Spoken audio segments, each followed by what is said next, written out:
C'est donc ça les gars, une demi-finale de Ligue des Champions. Wow! Quel match de dingue! Le show était au rendez-vous. Et franchement les gars, c'est dur que l'Inter soit aussi glacial. Parce que le match aurait pu prendre une autre tournure. Et heureusement que ce Barça a un énorme caractère. Tu perds 2-0 à la 23e, tu fais 2-2 à la 37e. Ce qui est dommage dans ce match les gars, c'est qu'on n'a jamais été devant alors qu'on sentait clairement qu'on était meilleur. Et ça fait mal. Premier but sur une magère de Thuram. Ce qui expliquait la mauvaise forme de l'Inter, c'était son absence. Et il l'a prouvé ce soir. On se mange ensuite un but de Dumfries. Un joueur qui était aussi absent pendant les matchs où il perdait. Mais heureusement qu'il y a eu la réaction de Lamine Yamal, qui est le meilleur jeune joueur de l'histoire du foot, je vais vous le répéter tout le temps. Il a fait vivre un calvaire à Di Marco pour son 100e match. Et l'égalisation du Barça sur une super passe de Pedri pour Rafinha remise de la tête pour Ferran Torres. On se fait ensuite encore une fois punir sur coup de pied arrêté par Dumfries. Il nous a mis doublé ce soir. Mais la réaction du ballon d'or Rafi Coco Jojo pétard contre son camp de sommaire. Dans ce match, il y a eu aussi la blessure de Koundé et Lautaro Martinez. Franchement les gars, j'espère que c'est pas une fin de saison pour Koundé parce qu'on aura besoin de lui. Mais en tout cas, il y a une chose qui est sûre.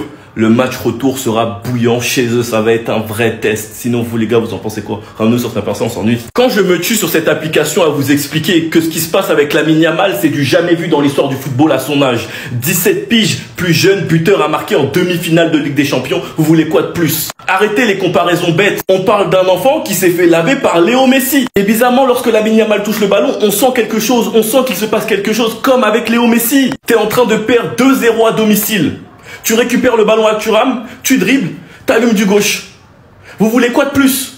Vous voulez quoi de plus? Et quelques minutes après, il touche le poteau. Il a fait vivre un calvaire à Di Marco. Di Marco est sorti à la mi-temps, les gars. Dites-vous juste que Yamal a étripé Di Marco à l'Euro et en demi-finale de Ligue des Champions. Est-ce que vous vous rendez compte de cette dinguerie? Il te fait une saison à 15 buts, 24 passes D et il est pas arrogant. Il est juste sûr de lui. Et il l'a dit, il marche à la pression lorsqu'on le compare au meilleur. Même s'il veut pas, c'est bon signe pour lui. Parce que ça veut dire que ce qu'il fait sur le terrain, c'est bon. Et j'espère que ce soir, en demi-finale de Ligue des Champions face à l'Inter, vous avez réellement compris qui est cet enfant. Lamine Yamal, le meilleur jeune joueur de tous les temps. Ça le compare à Mbappé Monaco, ça le compare à Désiré Doué. Ce qui se passe avec Lamine Yamal, c'est du jamais vu dans l'histoire. Sinon vous les gars, vous en pensez quoi? Ramenez sur ta pince, on s'ennuie. Pour son 100e match professionnel avec le Barça, Lamine Yamal a encore choqué le monde du football. Et toutes vos vidéos qui n'acceptent pas la grandeur de ce joueur finiront périmés en fin de saison, je vous le garantis. On commence juste par Inzaghi. Je n'ai jamais vu un joueur comme Lamine Yamal au cours des 8-9 dernières années. Nous avons dû mettre 3 joueurs sur lui, ça ouvre des espaces. Hansi Flick, je suis très heureux que ce talent qui n'apparaît que tous les 15 ans joue pour Barcelone.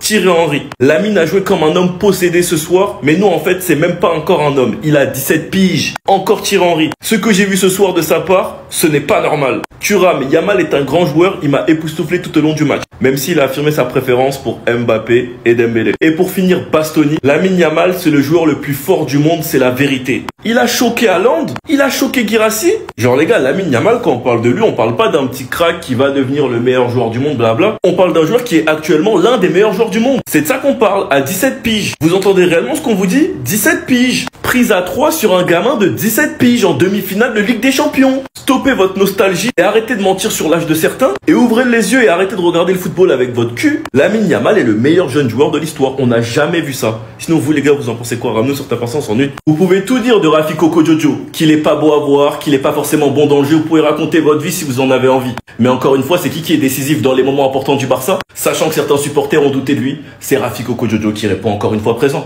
Un but, une passe D. Certes, c'est compté comme un contre son camp, mais on le sait tous les gars que c'est un but. Une superbe passe de Pedri pour Rafinha à la remise de la tête pour Ferran Torres. Son équipe est en train de perdre 3-2. Action, réaction. Lamine Yamal laisse passer entre ses jambes et Rafinha t'allume les cages de Sommer. Ça touche la barre, ça touche le dos de Sommer. Vous pouvez tout dire les gars, même si c'est un nouveau format, Rafinha rentre dans l'histoire de cette compétition. 22 goal assists. 20 goal assists et on parle que de en Ligue des Champions. Est-ce que vous vous rendez compte de cette dinguerie? Il fait sa saison de zinzin à 30 buts, 24 passes D et il confirme encore une fois ce soir qu'il n'est pas prétendant pour rien. Ne négligez pas l'apport de Rafinha parce que Yamal et Pedri c'est plus beau à avoir joué. Mais Rafinha est le joueur le plus décisif de notre équipe. Rafinha te met un triplé face au Bayern. Rafinha est décisif sur les 2 matchs contre Madrid. Il est décisif contre Dortmund, le cauchemar de Benfica. Et ce soir il est 2 fois décisif face à l'Inter en demi-finale de Ligue des Champions. Vous voulez quoi de plus? Enfin bref, respectez Rafinha. Sinon vous les gars, vous en pensez quoi? Ramenez sur cette personne, on s'ennuie. Oh là là, qu'est-ce qu'on se marre sur internet. Qu'est-ce qu'on rigole sur le net. Je vous ai répété combien de fois les gars. Mbappé Monaco était beaucoup trop fort. Mais Lamine Yamal, c'est du jamais vu dans l'histoire du football. Il a commencé à 16 ans. Il est en avance. Et malgré ce jeune âge, il a déjà gagné des trucs. Sur sa saison de 16-17 ans, et c'est sa première saison professionnelle. Grâce à cette saison, il gagne le Golden Boy, il gagne le trophée Copa, top 8 au Ballon d'Or, plus jeune joueur est dans le top 10 au Ballon d'Or, il gagne l'Euro à 17 ans, meilleur jeune joueur de l'Euro, meilleur passeur de l'Euro, il est dans l'équipe type. Cette saison actuellement, c'est le meilleur passeur du monde,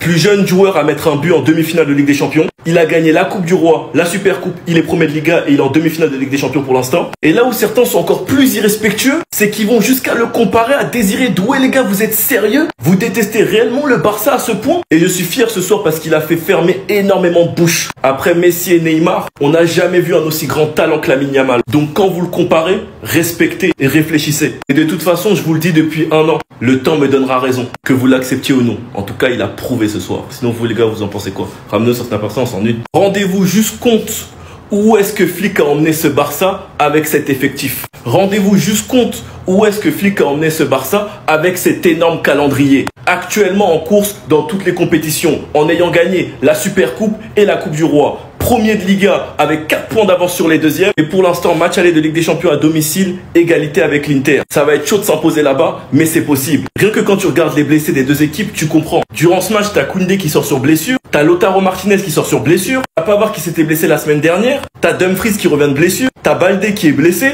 Lewandowski qui s'est blessé, et Thuram qui lui revient de blessure, mais on sent qu'il est pas à 100%. Et même comme ça, il arrive quand même à nous faire mal. Peu importe comment ça se finit, même si j'y crois pour cette finale de Ligue des Champions, je respecterai le travail de Flick. Parce qu'on se rappelle que Araujo, De Jong, Gavi étaient blessés en début de saison. Que Ferran Torres et Yamal s'étaient blessés aussi pendant la première partie de saison. Christensen vient de faire son retour de blessure. Sans compter les nombreuses blessures de Dani Olmo. Le calendrier est surchargé. Avec le petit mercato qu'on a fait cet été, je respecte Flick pour la saison qu'il est actuellement en train de faire. En course dans toutes les compétitions. Et le triplé est toujours possible. Sinon vous les gars, vous en pensez quoi? Ramenez-nous sur cette personne, on s'ennuie.